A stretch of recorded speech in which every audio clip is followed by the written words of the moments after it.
हरे कृष्ण, राधे राधे। स्वागत है आप सभी का हमारे चैनल पर। भगवान श्री कृष्ण और राधा रानी की कृपा हमेशा आप पर और आपके परिवार पर बनी रहे। आज के इस वीडियो में आप सुनेंगे उत्पन्ना एकादशी व्रत की कथा। उत्पन्ना एकादशी का व्रत मार्गशीर्ष या अघन मास के कृष्ण पक्ष की एकादशी को किया जाता है और आज के दिन एकादशी की कथा सुनने से सभी प्रकार के पापों का नाश होता है। तो कथा आरंभ करने से पहले आपसे एक ही अनुरोध है, अगर अभी तक आपने चैनल को सब्सक्राइब नहीं किया है, पहली बार चैनल पर आए हैं तो चैनल को सब्सक्राइब करके बेल आइकन पर क्लिक कर लीजिए और अगर कथा पसंद आती है तो लाइक करके शेयर भी करिए। तो आइए शुरू करते हैं आज की कथा। एक समय नैमिषारण्य तीर्थ में श्री सूत जी बोले, हे ऋषियों, प्राचीन समय में भगवान श्री कृष्ण ने इस एकादशी के उत्तम व्रत का महात्म विधि पूर्वक वर्णन किया था। भक्तजन ही इस व्रत को प्रेम पूर्वक सुनते हैं और इस लोक में अनेक सुखों को भोगकर अंत में विष्णु लोक को प्राप्त करते हैं। श्री सूत जी बोले, हे ऋषियों, सबसे पहले इस एकादशी महात्म को भगवान श्री कृष्ण ने अर्जुन से कहा था, उसी के अनुसार मैं आपसे कहता हूँ। अर्जुन ने भगवान से पूछा था, हे जनार्दन, इस एकादशी का व्रत महात्म क्या है? इस व्रत के करने से क्या पुण्य मिलता है और इसकी विधि क्या है, सो आप मुझसे कहिए। ऐसा सुनकर भगवान श्री कृष्ण ने कहा, हे अर्जुन, सबसे पहले हेमंत ऋतु के मार्गशीर्ष मास में कृष्ण पक्ष की एकादशी का व्रत करना चाहिए। दशमी की शाम को दातुन करना चाहिए और रात को भोजन नहीं करना चाहिए। एकादशी को सुबह संकल्प के नियम के अनुसार कार्य करना चाहिए। दोपहर में संकल्प पूर्वक पवित्र जल से पुनः स्नान करना चाहिए। स्नान करने से पहले शरीर पर मिट्टी का चंदन लगाना चाहिए। स्नान के पश्चात धूप, दीप और नैवेद्य से भगवान विष्णु का पूजन करना चाहिए। रात को दीपदान करें। ये सभी सत्कर्म भक्ति पूर्वक करने चाहिए। उस दिन श्रद्धा पूर्वक ब्राह्मणों को दक्षिणा देनी चाहिए और उनसे अपनी गलतियों की क्षमा मांगनी चाहिए। धार्मिक जनों को शुक्ल और कृष्ण पक्ष की दोनों एकादशियों को एक जैसा समझना चाहिए, उनमें भेद मानना उचित नहीं है। विधि के अनुसार जो मनुष्य एकादशी का व्रत करते हैं उनको शंख उद्धार तीर्थों में स्नान एवं दर्शन करने से जो पुण्य मिलता है वह एकादशी व्रत के पुण्य के 16वें भाग के बराबर भी नहीं है।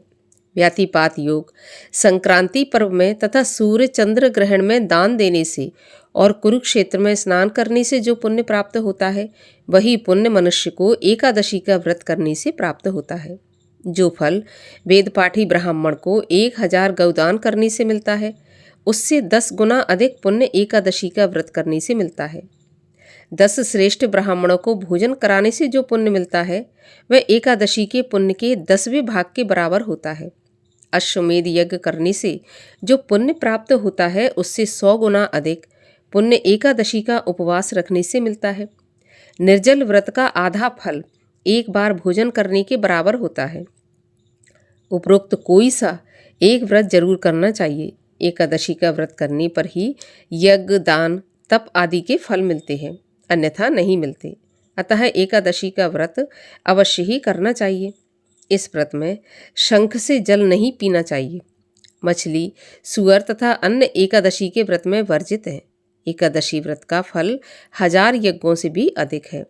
ऐसा सुनकर अर्जुन ने कहा, हे भगवान, आपने इस एकादशी के पुण्य को अनेक तीर्थों के पुण्य से श्रेष्ठ और पवित्र क्यों बताया है, सो सभी बताइए। भगवान श्री कृष्ण बोले, हे अर्जुन, सतयुग में एक महाभयंकर दैत्य था जिसका नाम मुर था। उस दैत्य से सभी देवता भयभीत रहते थे। दैत्य इंद्र आदि देवताओं को जीतकर उन्हें उनके स्थान से गिरा दिया करता था। तब देवेंद्र ने महादेव से प्रार्थना की कि हे शिव शंकर, हम सब देवता इस समय मुर नामक दैत्य के अत्याचारों से दुखी होकर मृत्यु लोक में अपना जीवन बिता रहे हैं। कृपा करके आप हमें उस दुख से छुटकारा पाने का उपाय बताइए। भगवान शंकर बोले, हे देवेंद्र, आप भगवान विष्णु के पास जाइए। इंद्र तथा अन्य देवता महादेव के वचनों को सुनकर क्षीर सागर गए। वहां पर भगवान विष्णु शेष शैया पर शयन कर रहे थे।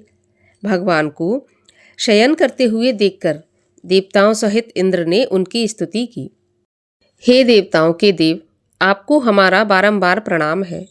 हे दैत्यों के संहारक, हे मधुसूदन, आप हमारी रक्षा करें। हे जगन्नाथ, हम समस्त देव दैत्यों के अत्याचारों से भयभीत होकर आपकी शरण में आए हैं। आप ही संसार के कारक और कर्ता हैं, सबके माता पिता हैं, जगत की उत्पत्ति, पालन और संहार करता तथा देवताओं की सहायता करने वाले और शांति प्रदान करने वाले हैं। आकाश पाताल आप ही हैं। तीनों लोकों का पालन करने वाले विष्णु, सूर्य, चंद्र, अग्नि, हव्य, स्मरण, मंत्र, यजमान, यज्ञ, कर्म आदि आप ही हैं। हे विष्णु, हम समस्त देव दैत्यों से भयभीत होकर आपकी शरण में आए हैं।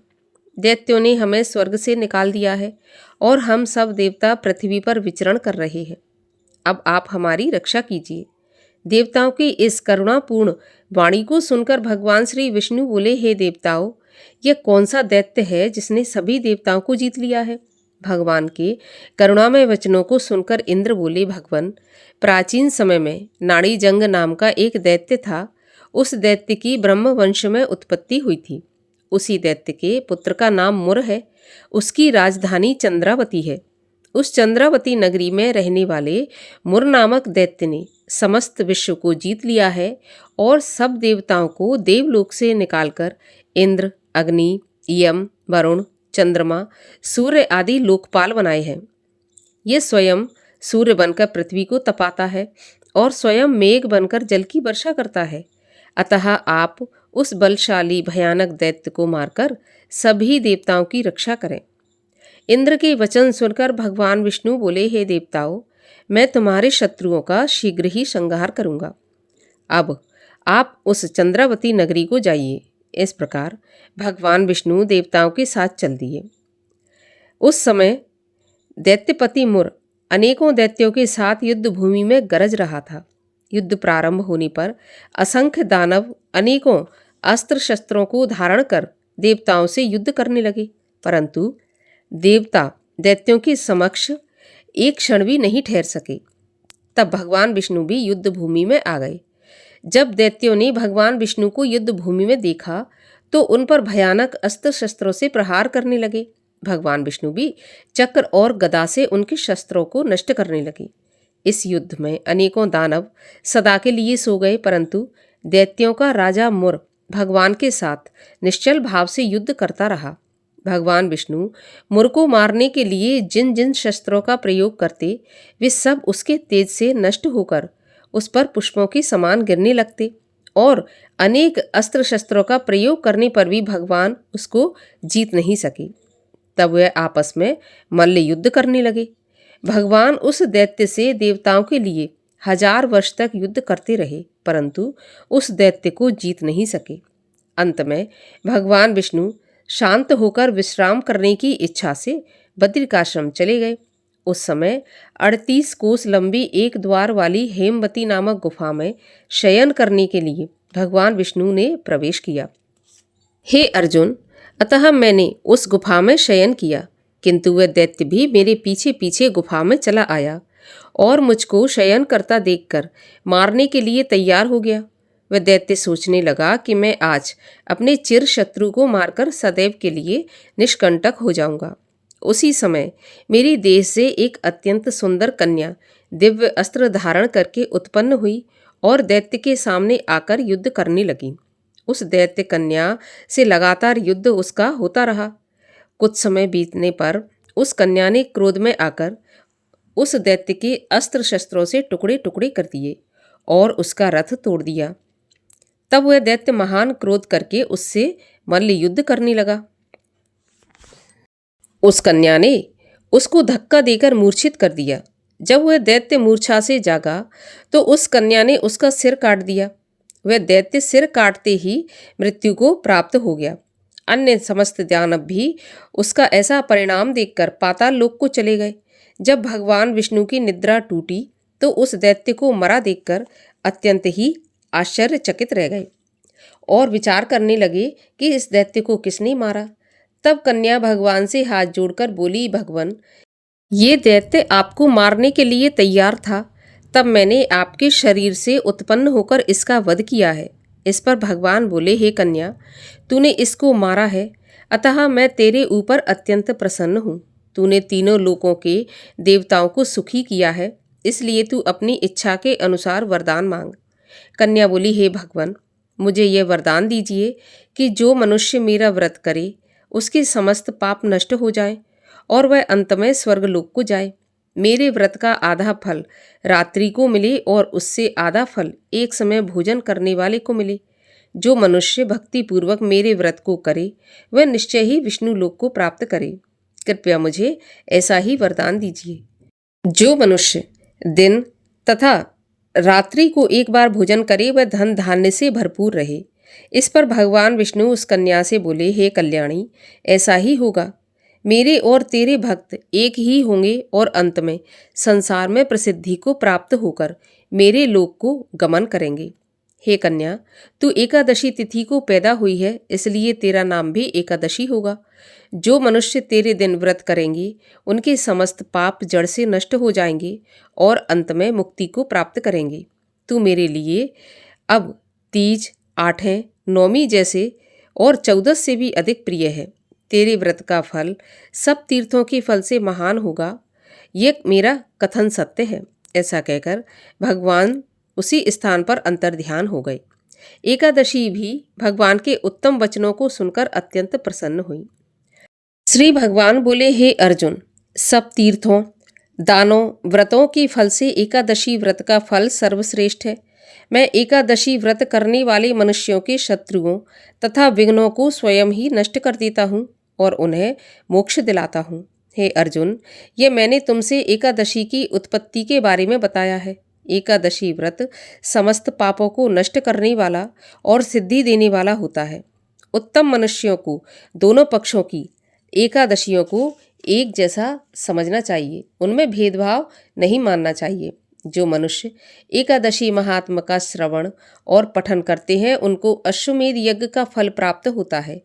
जो मनुष्य भक्ति पूर्वक कथा सुनते हैं वे विष्णु लोक को जाते हैं और करोड़ों वर्षों तक उनकी उस जगह पूजा होती है। जो एकादशी महात्म्य के चौथाई भाग को सुनते हैं उनके ब्रह्म हत्या आदि महान पाप नष्ट हो जाते हैं। विष्णु धर्म के समान संसार में कोई दूसरा धर्म नहीं और एकादशी व्रत के समान कोई भी दूसरा व्रत नहीं है। बोलिए एकादशी माता की जय। और आइए अब करते हैं एकादशी माता की आरती। ओम जय एकादशी माता मैया, जय एकादशी माता। विष्णु पूजा व्रत धारण कर शक्ति मुक्ति पाता। ओम जय एकादशी माता। तेरे नाम गिनाऊं देवी, भक्ति प्रदान करनी, गढ़ गौरव की देनी माता, शास्त्रों में वर्णी। ओम जय एकादशी माता। मार्ग शीर्ष के कृष्ण पक्ष की उत्पन्ना विश्व तारिणी जन्मी। शुक्ल पक्ष में हुई मोक्षदा, मुक्तिदाता बन आई। ओम जय एकादशी माता। पौष के कृष्ण पक्ष की सफला नामक है। शुक्ल पक्ष में होए पुत्र दा, आनंद अधिक रहे। ओम जय एकादशी माता। नाम षट तिला माघ मास में कृष्ण पक्ष आवे। शुक्ल पक्ष में जया कहावे, विजय सदा पावे। ओम जय एकादशी माता। विजया फागुन कृष्ण पक्ष में शुक्ला आमल की। पाप मोचनी कृष्ण पक्ष में चैत्र माह वाली। ओम जय एकादशी माता। चैत्र शुक्ल में नाम कामदा, धन देने वाली। नाम बरुथनी, कृष्ण पक्ष में वैशाख माह वाली। ओम जय एकादशी माता। शुक्ल पक्ष में होए मोहिनी, अपराज्येष्ठ कृष्ण पक्षी। नाम निर्जला सब सुख करनी, शुक्ल पक्ष रखी। ओम जय एकादशी माता। योगिनी नाम आषाढ़ में जानो, कृष्ण पक्ष करनी। देव शनि नाम कहायो, शुक्ल पक्ष धरनी। ओम जय एकादशी माता। कामिका श्रावण मास में आवे, कृष्ण पक्ष कहिए। श्रावण शुक्ला होए पुत्रदा, आनंद से रहिए। ओम जय एकादशी माता। अजा भाद्रपद कृष्ण पक्ष की, परिवर्तनी शुक्ला।